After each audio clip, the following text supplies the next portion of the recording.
in the abundance of His glory. May God, through His Spirit, enable you to grow strong in your inner self, so that Christ may live in your heart through faith.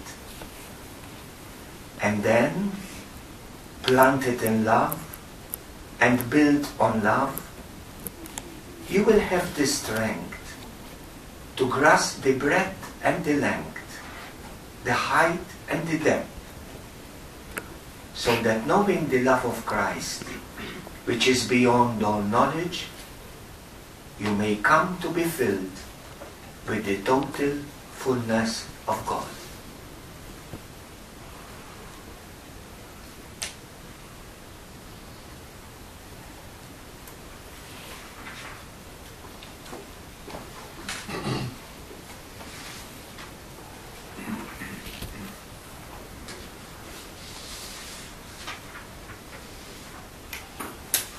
My beloved friends, at the end of the process of the exercises, we are given an exercise that is known as the contemplation to attain love. The title is a little bit funny. It is the translation of the Spanish. The original Latin, the Vulgate Latin, expresses the core, the heart of this exercise in a better way. The Latin states it is a contemplation to enkindle in us spiritual love. This title expresses more what the exercise is about, because you cannot attain love. I cannot understand, but that is the original Spanish. While in Latin, those who know Latin, the Vulgate says, contemplatio ad amorem spiritualem in nobis excitandum, to enkindle, to excite in us love. And you will see that is what the exercise tries to do.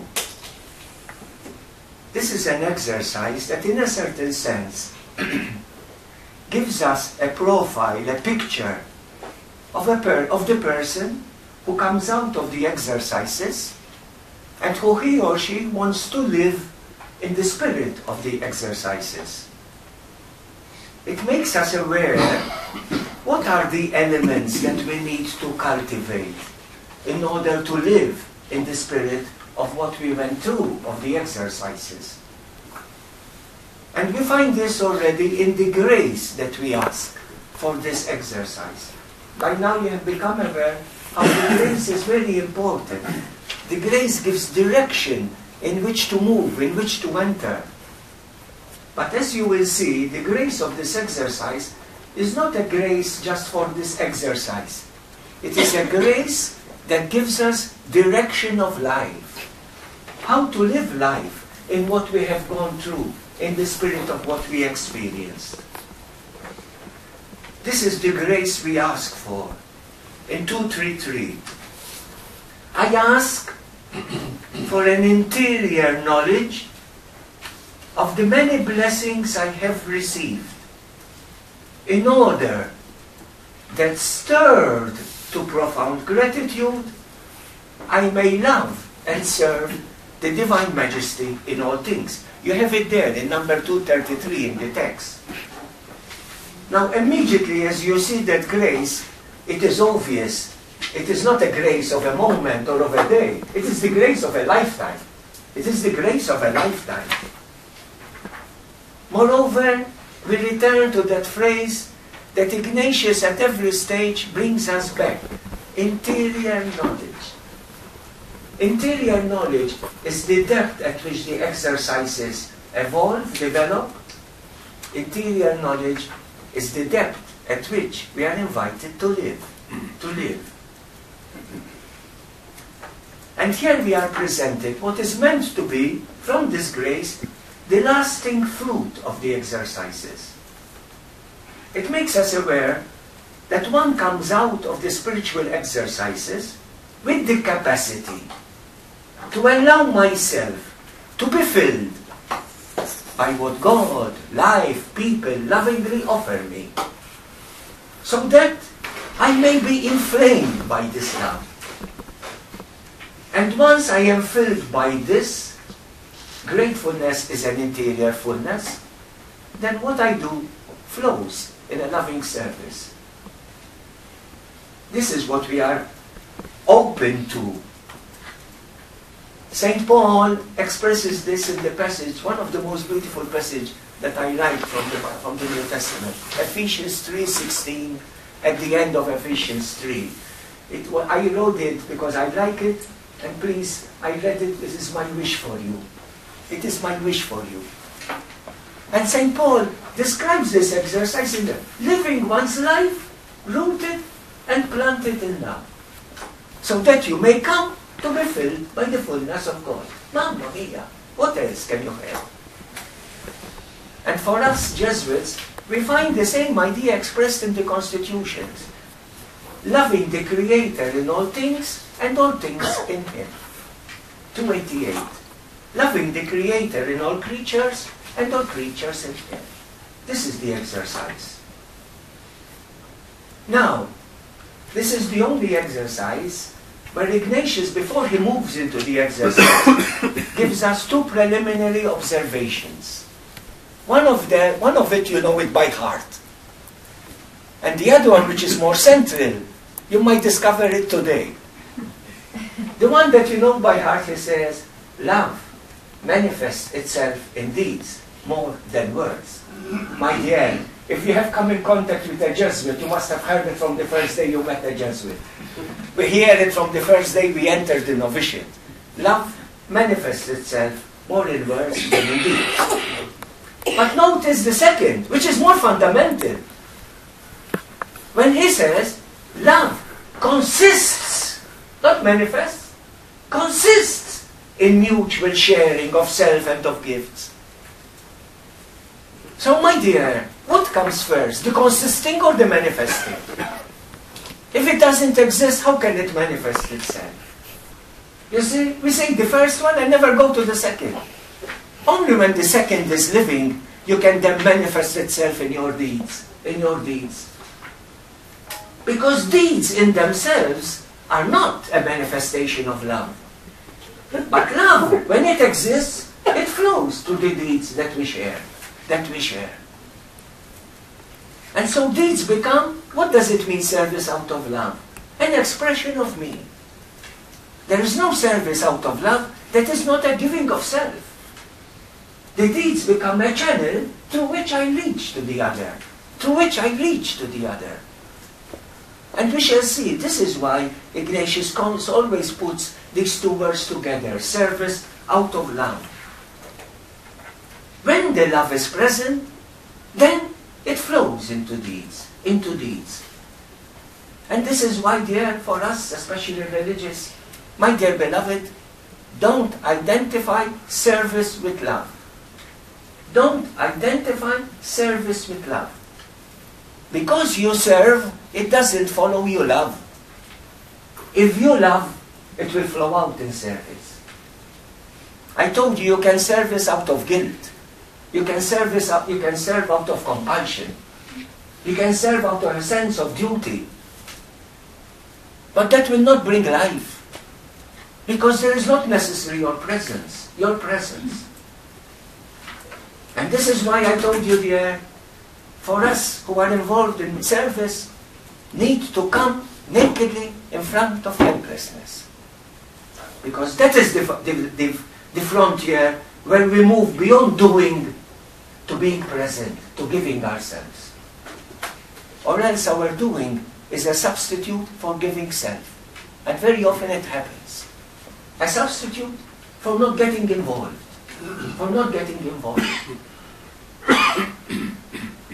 You see, I know one person, he was in my province. This man, he wipes away the tears of every human person. He wipes away tears of everybody because he cannot face pain in himself.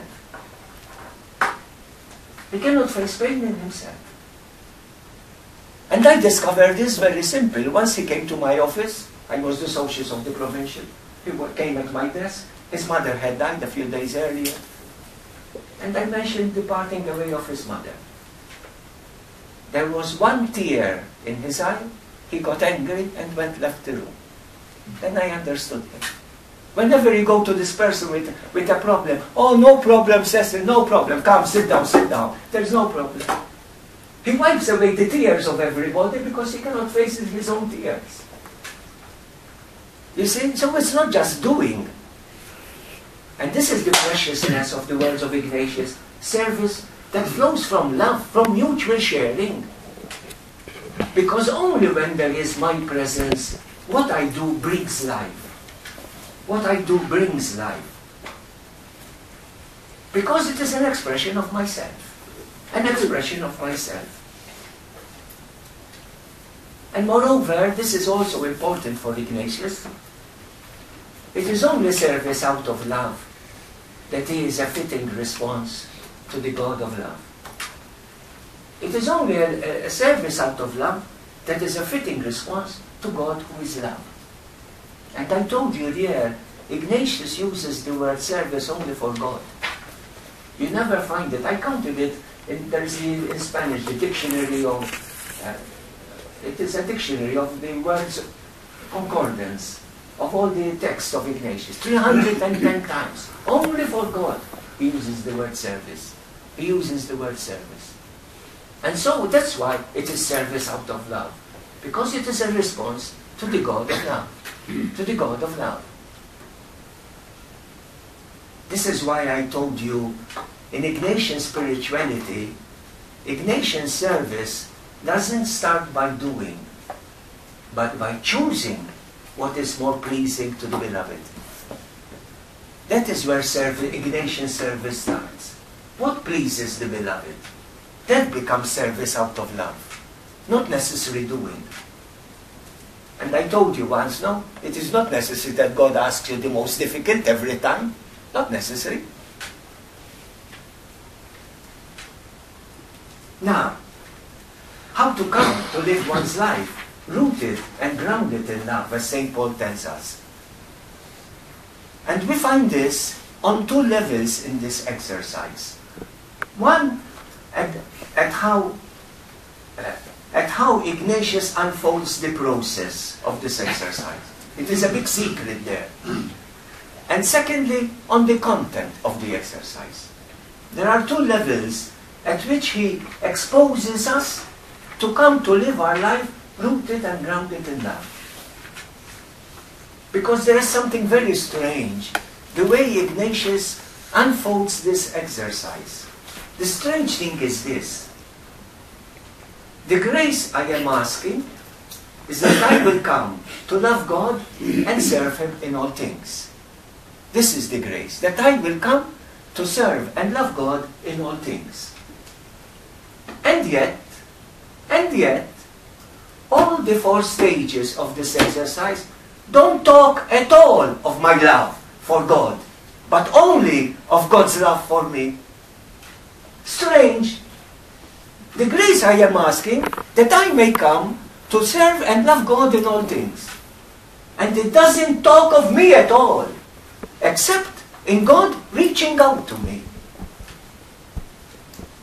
And this is the secret, not only of this exercise, it is the secret of the whole exercises, and the secret of life. Why? And I told you once, rooted in our being, how we are, is this reality, that I come to love the way I experience myself being loved. I come to love in the way I experience myself being loved. You cannot help it. I told you once, no, if you don't experience yourself being loved unconditionally, whatever you try, how much you sacrifice, you will not love others unconditionally. It's not our rule, it's how we are made. The heart loves the way it experiences itself being loved. And so this is the secret of this exercise. If I am not disposed to receive and be touched by the love that God offers me, I will not be able to live my life in service out of love to God. Do you understand this? And in the process, this is why the grace is that I will come to love, but he doesn't talk of my love, of God's love. Because until interior knowledge, I allow myself to receive and be affected by what is being offered, my heart will not be filled to respond in loving service. In loving service. And I told you, no, to experience is not to know. It is in allowing myself to be touched and affected by what is being offered to me that then will dispose me to live my life out of loving service. Which means service out of love is lived only in response to love. In response to love. And we see this in the way the grace also unfolds. This is also why the air, I started from the first day, that interior feeling and relish of things. Even when we enter from the second, third, fourth week, in the process of prayer, the center is the repetition. Repetition means staying in contact with what comes alive within you. That is a fundamental secret for every human person. To live fully, to live deeply, and be surprised to experience the touches of the divine. It's a simple thing. Live with that depth. Live with that depth. Now notice how the grace already shows us this in the way the wording is put. I am asking for interior knowledge of the many blessings received. That means I have to be aware and also affected, that is interior knowledge, by what is offered to me. Aware and affected by what is offered to me. Then when I am open to receive these gifts and allow myself to be touched by what they signify, what they express, there will well up within me a fullness which flows up in loving service. Stirred to gratitude. My dear, I told you once, you cannot create gratefulness. You cannot create one moment of gratefulness. You can decide, I want to express my gratitude. Now, yes. Gratefulness, what is gratefulness? The overflow of a full heart. The overflow of a full heart. Only when you allow your heart to be filled and it starts overflowing, it becomes gratefulness. It becomes gratefulness. And so what you do out of this overflowing is come done out of love, brings life. Whatever you do, dear, out of the overflowing of your heart, brings life. It doesn't matter. Brings life. So the grace already shows us this. Now there is one secret which is not explicitated, but which is a consequence. I told you, we love in the way we experience ourselves being loved. Therefore, if I live this exercise, if I experience myself being loved by God, I will grow to love as God loves. That's the inner secret. This is a norm of heart, not my choice. The more I allow myself rooted and grounded in love, as Paul says, I start being filled with the fullness of God and start loving as God loves. And I told you, we are not only created to love, our capacity is to become love. Because God does not only love, is love. It is an unfolding process. We grow into this. We grow into this. So much so, there is an American Jesuit, Tetlow, who is a specialist in the spiritual exercises. Some of you might have seen, he has a folder with the exercises in daily life. What is the title he puts for this exercise? It is not technical, but it is intuitively correct. Contemplation, to learn to love like God. Exactly. Exactly. Contemplation for learning to love like God. Correct. Correct. He got the dynamism of this exercise. Exactly.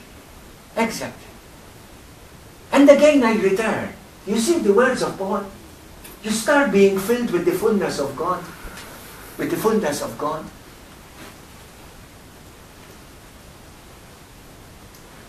So that is with regard to how Ignatius unfolds the dynamic process of this exercise.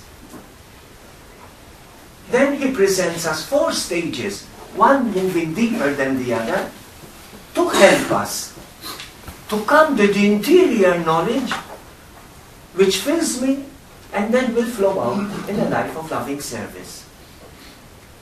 Now, one thing, dear, you cannot live a life of loving service outside the context of a relationship. All the 4 stages you will see that he talks is in the context of a relationship.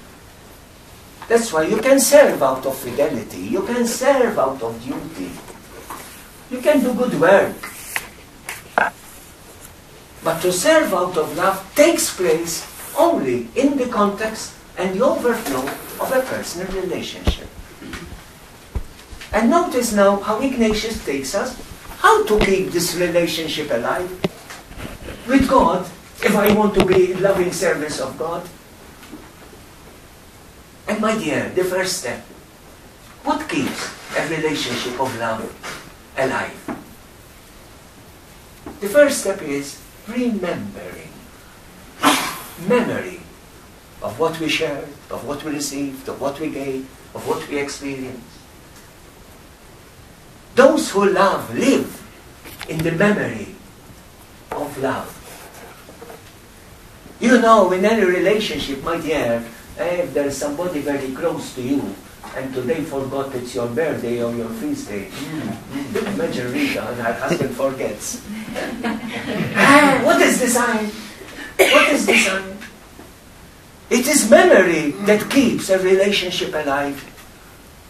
Memory, you know, it is like fire, like wood you put into a fire to keep the flame alive. And so Ignatius tells us, please, collect the memories of your relationship. Now, Ignatius told us at the beginning, love manifests itself in deeds. Love consists in mutual sharing. So, my dear, remember the signs of God's love. And remember the experiences of God's love. 2 different things. 2 different things. The signs are not experiences. I told you, from signs you conclude, which is not an experience, but valid. And remember the experiences. And it is good to do it for these past 8 days even. For these past 8 days. What are the signs of His presence reaching out to you? And what were your moments of experiences? And this is why Ignatius puts that consideration at the beginning. Love manifests itself in deeds. Love consists in mutual sharing. There are signs and there are experiences. It is recalling this, coming back to collect these gifts, that keeps a relationship alive. Now, one secret, dearest, one secret. You remember an experience not to repeat an experience. An experience can never be repeated. And this is sometimes what blocks us also from going deeper to God. I have had an experience of God, and I'm seeking the same experience. But my dear, you are not seeking God, you are seeking yourself. You're seeking yourself. In every time you go to somebody you are relating with, requires, I don't know how to call it, a transparency to be present as you are. I remember once when I was doing my retreat, I entered to meet my guide, and I told him, stupid of me, but I said it. I said, I know I will not have another experience as I had in the past. But why not? So I had blocked already how much God is going to reach me. See, it reads so transparency of presence. We make so many blocks, Mamma Mia, poor God. But He reaches us, thank God. He reaches us, thank God. But remember, an experience cannot be repeated. But you remember the experience because it gives you energy to come back to you. Do you understand the difference? And this is why Ignatius starts by recalling, remembering. And my dear, those who are remembered never die. Those who are remembered lovingly are never die. And do you understand why at the Last Supper, the last request of Jesus, please do this in memory of me. Remember me as loving you. And we repeat this in the Eucharist every time. Remember me. When you remember who loves you, that person, even is dead, is not dead. It's not dead. And my dear, do you know what is the biggest gift God gave you? What is the richest gift God gave you? Yourself. Yourself. It is because you exist that He can pour out His love to you at this moment. At this moment. This is why, as the Tagore says, Lord, if I did not exist, where would your love be? If I did not exist, where would your love be? My dear, do you know what that means? That you, where you are sitting here, in the whole universe, is a spot where the divine pours His love. And when you allow this to expand, you are expanding the kingdom of God. Wherever you are. Wherever you are. So this is the first stage. Remember what you have received, what has reached out to you. But there is one secret here. You are aware that not all the gifts you receive are gifts of love. They can be a gift that expresses gratitude, which is not necessarily a gift of love. It can be a gift that expresses appreciation for what you did, or recognition. Or it can be a gift that also brings a petition. You know, for us in India, I don't know, if you are the headmaster of a school, and what, she knows, and one of the teachers comes to you and gives you a gift, next day he's going to come with a request. You see, no, it's like that. So, not all gifts are the gifts of love. Not all gifts are the gifts of love. What makes a gift of love? A gift of love.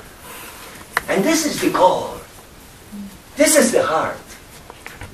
A gift becomes a gift of love when it communicates the presence of the giver, the presence of the lover. A gift is a gift of love when, like the lover is saying, I'm reaching to you, I'm coming to you, I'm coming to you. And this is why Ignatius tells us interior knowledge, not only to receive the gift, but to allow myself to be touched by the significance of the gift.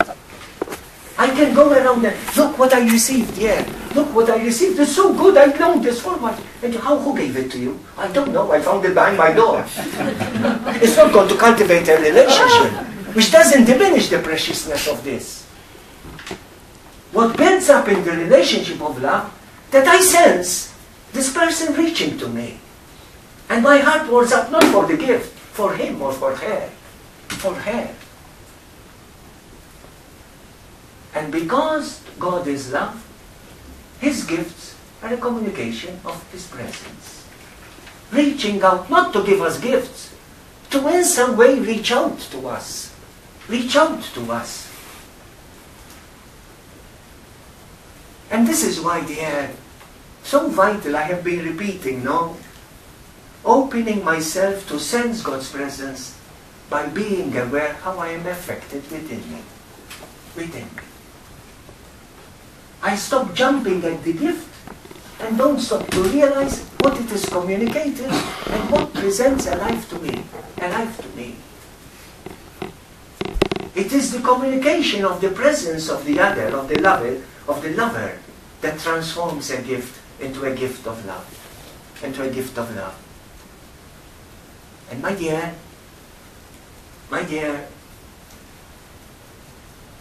if you are God's greatest gift to yourself, He is present in the gift that He is giving you.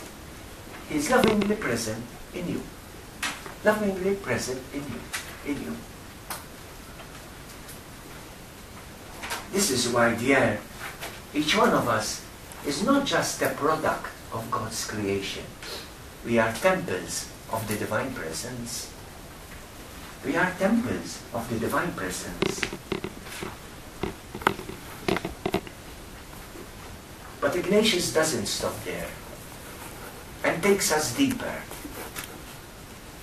And here for me we are going to touch something that is the core of Ignatian spirituality.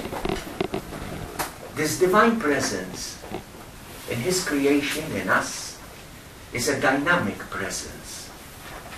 Not like a statue in a church or in a chapel. It is a dynamic presence. Why? It is the presence of a creator, of a loving creator, of a God who is still laboring, bringing creation into its fullness. My dear, we have to remove from our mind that creation is a past tense, created. No! Creation is a present continuous tense. God did not only launch a process, He is part of this process, unfolding, unfolding. In India, we have an excellent image, symbol that expresses this very tangibly and very real. The relationship between the dancer and the dance. Natraj. The dance cannot exist if the dancer does not dance. But the dance is not the dancer. And you cannot separate. That is creation. That is creation. The dancer is present in the dance, but the dancer is not the dance. And the dance cannot exist if the dancer doesn't dance. And that is creation. That is creation. See the wording of Ignatius. I consider how God labors and works for me in all the creatures on the face of the earth. That is, He acts in the manner of one who is laboring. 236. Now there is one word which is very powerful for me. Very powerful. And I tend to say, I am not sure, it is very unique in Ignatius.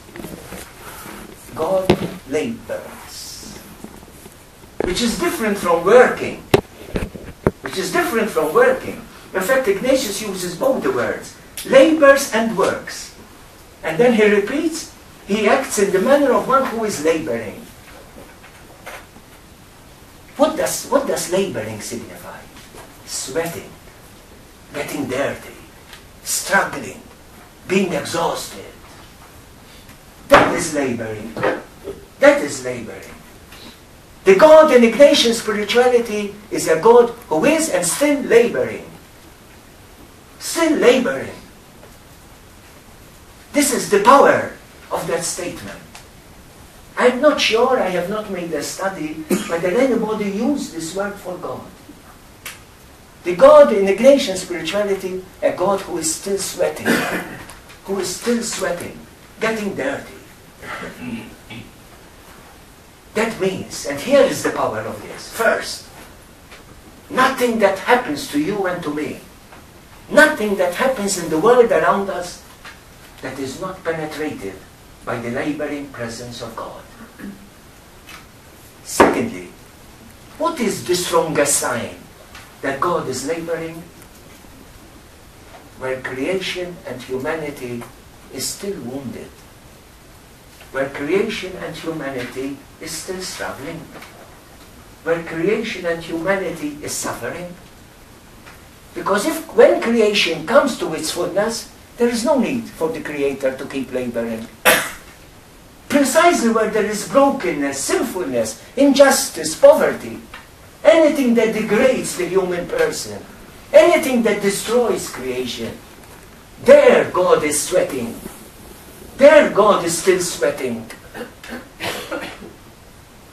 In one of those Psalms of Tagore, I didn't have a copy here, I remember this morning, very beautiful. He tells, what are you doing here closed up in this temple? Where are the God you are seeking? Go! He is there on the street with the man who is breaking stones. Go in the field. He is there in the farmer who is plowing and is wet in the rain. This is the laboring God. This is the laboring God. He is laboring precisely where humanity and creation has not yet come to its fullness, to its fullness. And this is why, as St. Paul says, creation and we are groaning. And the Creator is part of this groaning,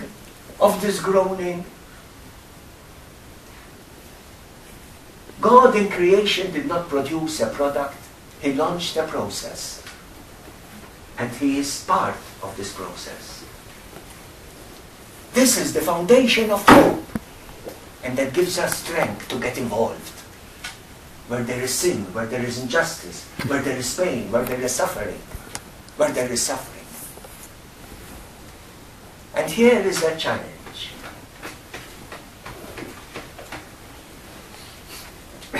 Whenever there is struggle or pain or disaster, I remember after the tsunami in 2004, how much was written.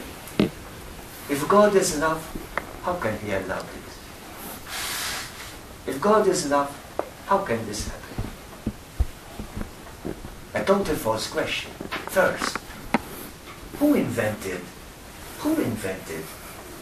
that because there is love, love can control everything? Who invents this? Who says that love can control everything? Love does not control. Love gives you the strength to face without being destroyed. Without being destroyed. And so when there is that woman who has lost her child, one of the most touching images of that tsunami, I remember, was a woman on the shore of Tamil Nadu with her child dead in front of her.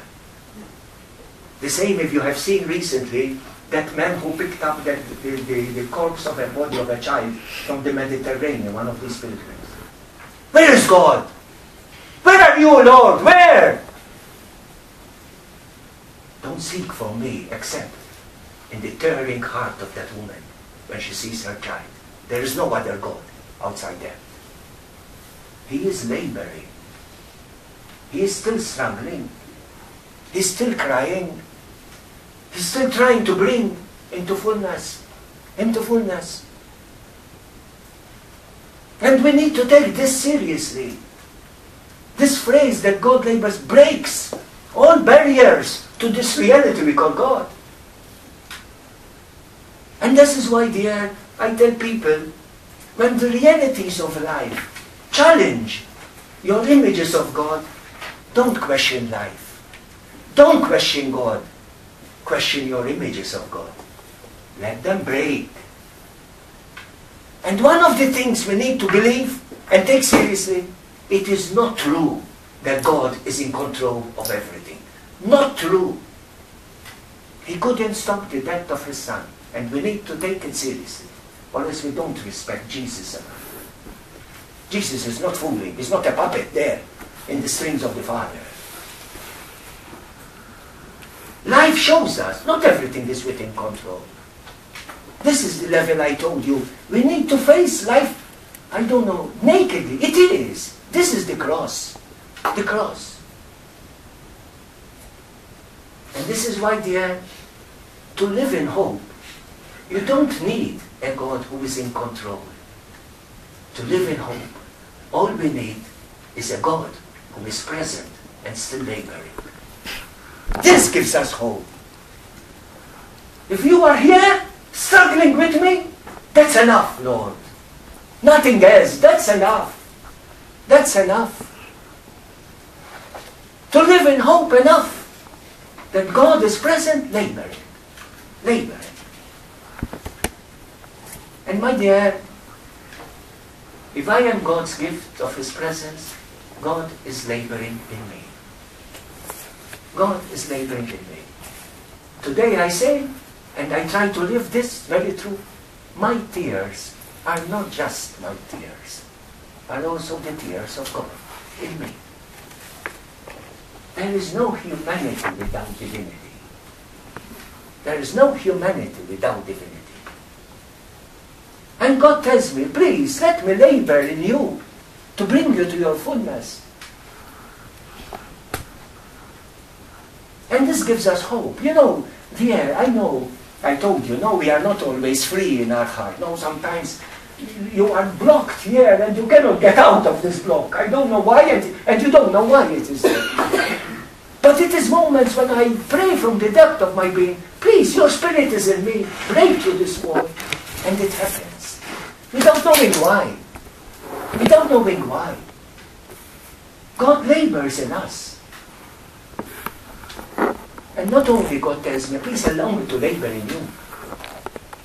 He also tells us, please allow me to labor with you. And for us who are in ministry is precious. It came very forcefully to me this once. Some years back, I was accompanying a person for a year and a half. And then we had come to a stage where I knew it's blocked now. We cannot move ahead.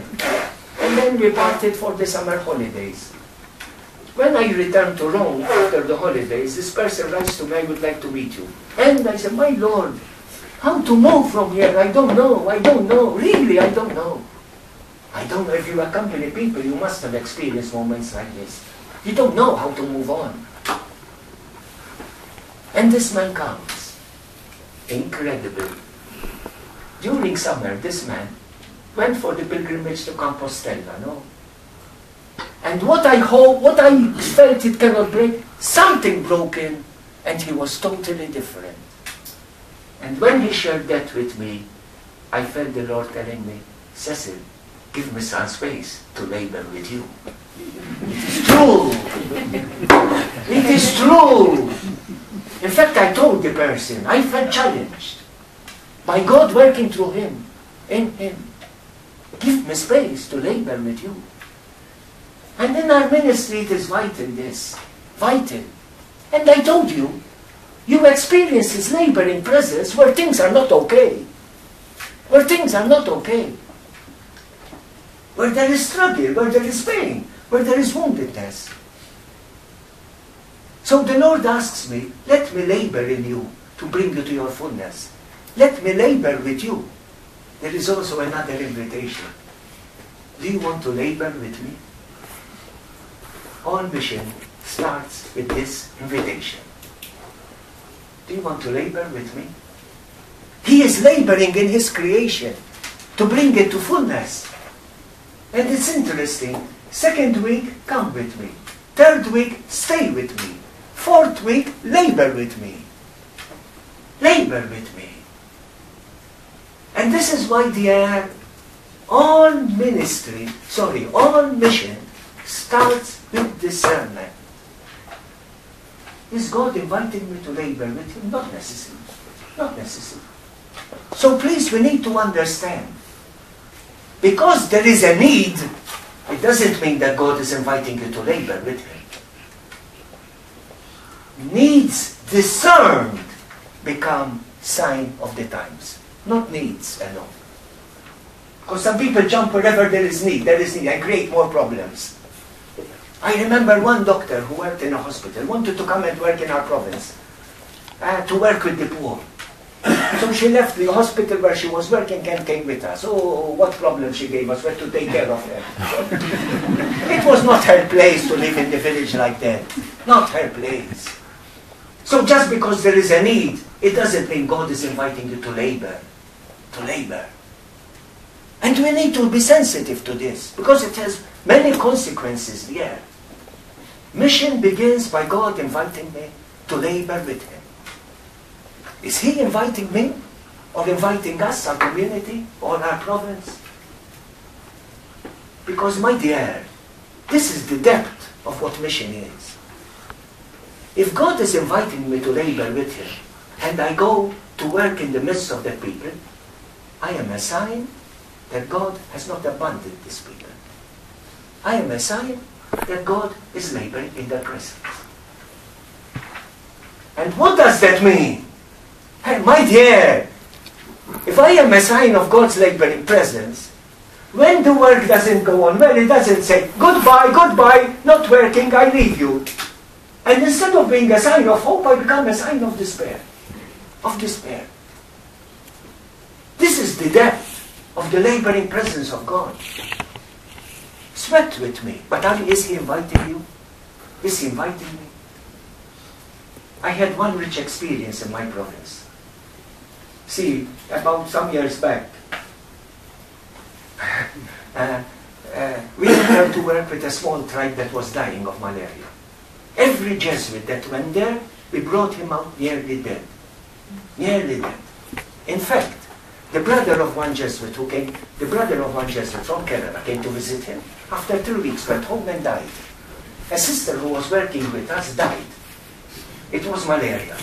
Malaria takes 2 weeks to incubation, and then if it has attacked the mind, you will not notice, because even the symptoms have changed now.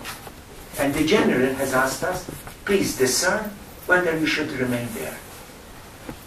I was in Goa with the Tertians, not with the province. And when the province gathered, I was so touched, so respectful. The province decided to remain, and people volunteered.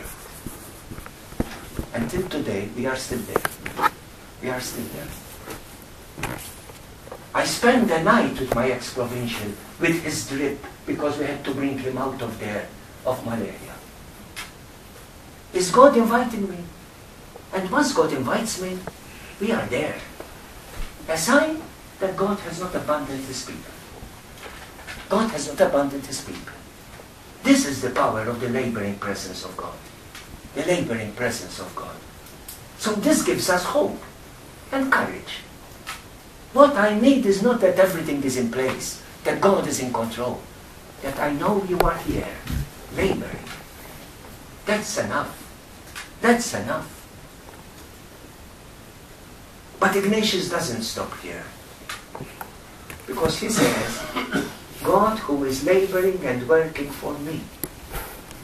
Why all this for me? Why all this for me? Because, my dear, all this is nothing else but an expression of God who is love, wanting to give Himself to me. God is love. And love that unfolds towards its fullness moves towards communion of oneness. I in you, and you in me. This is the Greek of it. I in you, and you in me. This is why all this for me. To come to this union of oneness. Love wants to become one with the beloved. And if God is love, there is no other way. And so all this, till we are filled with the fullness of God. Till we are filled with the fullness of God. Notice the movement here. St. Paul captures it very well in that message I read to you. By living my life with interior knowledge, rooted and grounded in love, I am opening myself to the fullness of God coming in me. And therefore, St. John can also say, and therefore, in this world, we have become as God is. That is the dynamism. That is the dynamism of this exercise. Because I live my life planted and grounded in love, I am opening myself to be filled with the fullness of God.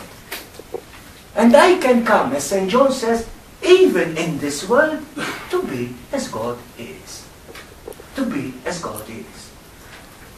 So my beloved friends, who is saying take and receive first? Who is saying the take and receive? It is God who is first saying, Cecil, take and receive. Take and receive. Open yourself and be filled by what I am offering you. It is God that with every breath is telling me, take and receive. Then when I open to receive and be affected by what God is offering me, then stir to profound gratitude, based out of an inner fullness within me, I will tell the Lord, take and receive, take my understanding, take the whole of me. Because now I know that your laboring love and grace are enough for me. Are enough for me. In being filled by love, you lose nothing in giving all. That's love. In being filled by love, you lose nothing in giving all. That's why only through love we can lose ourselves and find ourselves. God Himself did this with us and unfolds us into the same laboring process of doing this. Now, dear, let me conclude a little bit what are we going to do today, because today is the last day of the retreat. But it is very important. First of all, we are going to conclude the retreat with the Mass at 7 o'clock in the evening in the cave. At 7 o'clock in the evening in the cave. So there is no adoration of the Blessed Sacrament. And so instead of lunch, there is nothing, I mean. Now, here comes very important. You need to be sensitive how you handle yourself to move out of this experience. I will tell you. You are aware that only gradually you move to this depth, no? Already you were aware that the week you did with Savior had prepared you already to enter. And then you move deeper. And as you move gradually in, so you must gradually move out. My dearest, for you and for those whom you accompany, the deeper the experience, the more gradual you must move out of it. Take care of it for yourself and when guiding others. I learned it in my second year as novice master. After the month of retreat, we finished on the Feast of Francis Xavier, 3rd of December. At that time in my province there was a movement for a separate state, Jharkhand, and there was a big, manifestation of people. And I and with the novices the next morning we went for this manifestation to claim for a new state, Jharkhand state. And everything evaporated. Totally the air. Nothing remained of that month in the novices. Nothing. Nothing. So much so in their second year, after their pilgrimage experience, I took them for another 15 days. The deeper the experience, the more gentle you must move out of it. And please, you have to know how to handle your depth. You have to handle your depth. And so you cannot just jump out. So what I ask of you, always with your guide, and depends where you are with God, okay, dear, that is nothing. Please, as far as possible, before lunchtime, I want to invite you. Again, I repeat, no, depends where you are with your guide, how God invites you, but this is a suggestion. There needs to be, before lunch, a concluding prayer. Like with that concluding prayer, the unfolding process of the exercises explicitly, consciously are going to come to an end. If possible, before lunch. If possible, before lunch.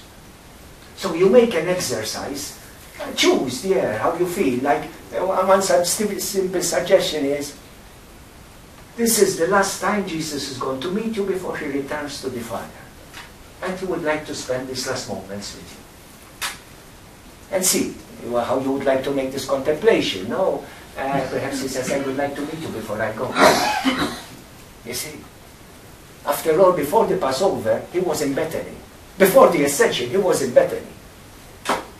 In the house of his friends, no? Martha and Mary. Martha and Mary. And so it's like this, no? You have been together intimately. And he would like to spend time with you. And see how. Where does he invite you to be? Or where you would like to be with him, knowing that he's going to return to the Father. He might even ask you, is there anything you want me to tell the Father before I go to the Father? And with that, the unfolding of the exercises comes to an end. Then, be aware what you are left with after you come out of that prayer. And please stay with it till Mass. Till Mass. Staying in touch with what you are left with after an experience. Please use this in your daily life. Staying with what you are left with, not during an experience. After the experience, two things.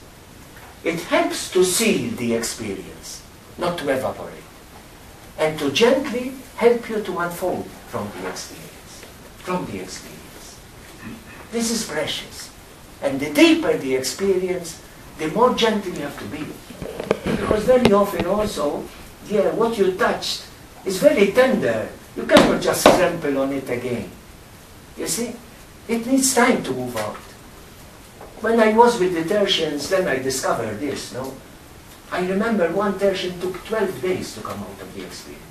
Your inner self shows you. Your inner self shows you. And everything remains part of you. And this is why tomorrow, previously, on the day after the retreat, the first year we went to Loyola. No. Tomorrow is a day of transition. To give you your space. Your space. It's a day for you. To gently see how you want to move on. You can go for a walk. You can go and talk with somebody. You can go and share. And please also respect your need to rest. You will be tired. You have invested. You have invested. But even if you rest, it is part of the process of letting the experience soak into your being. Into your being.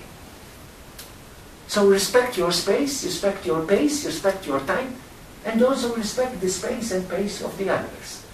Don't bombard. I used to tell the Tertians, you don't go to each other's room for this time of transition.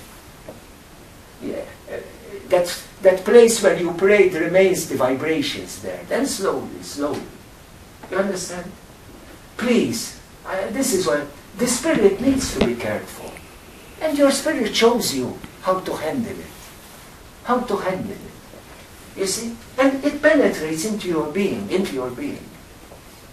And so also when you are traveling to Loyola, as if you are going on a pilgrimage, you know. You are in the bus. You have time to listen, to return back. You see?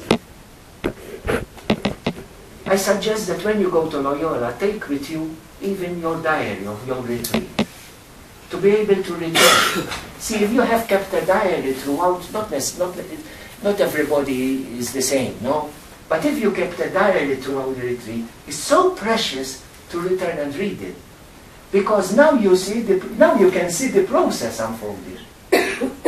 While you are at it, you don't see it like this. Then you can go back and see the process unfolding. You see? And when you are in Loyola, you will be given some questions so that you return to your experience, to collect it and to make it your own. It is not enough to go through an experience. You have to collect it and make it your own. And one final thing, dearest, the process doesn't end with these days of the retreat. You are lucky you have another 3-4 weeks here. And give space to this. It's a gift, dear. Because as you are aware, the week you had before helped you to come to this depth.